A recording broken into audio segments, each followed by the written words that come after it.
We've been talking about a new study out of Cork College in Ireland by a Dr. Dinan, or D-I-N-A-N. So you can look it up if you'd like, because it's very fascinating. The idea is that the gut and the brain are connected. And the way that this works is that when you are conceived, there's a strip of tissue that develops, and the gut and the brain come from the same strip. So they actually are connected. From the time that you're conceived until the time that you're actually 3 or 4 or 5 years old, your nervous system continues to develop and pulls that same strip of tissue wider and wider and wider apart until part is in your brain and part is in your intestinal tract. And they're connected by a nerve called the vagus nerve.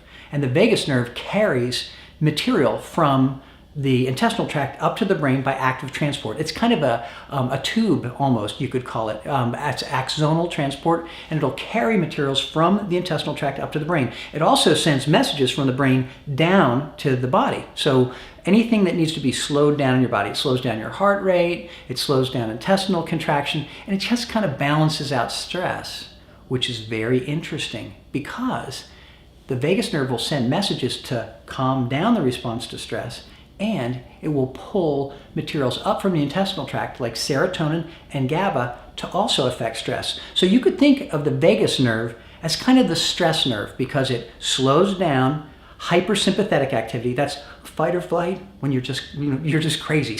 A tiger jumps out of the bushes and you run away. It calms down that effect. And in our world, man, we have so much stress. The vagus nerve is a full-time player.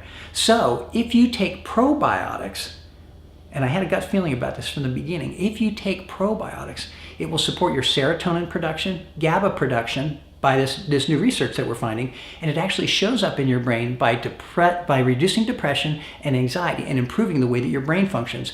I think everyone should be on probiotics, at least a little bit every day. In this article, they specifically mentioned yogurt as a source of probiotics, and I got a problem with that because yogurt has milk in it, and that milk can create neurologic problems because there's a molecule called casein, and it makes casomorphine in some people, and it makes them more depressed. So avoid the milk products for probiotics. A coconut-based yogurt, or even, I'm not crazy about soy-based, but certainly coconut-based yogurt would be reasonable. But capsules of probiotic are an excellent choice, or sachets. They're a little pack that you open up and sprinkle in your juice. Probiotics are a brilliant solution to so many problems, intestinal problems, mood problems. They're very, very good for you. They reduce inflammation. They just make you healthier overall. So get your probiotics on board, and I think it'll help your mood and it'll support all these other functions. And always, if you have questions or there's any other problems, get with your doctor because we're better together.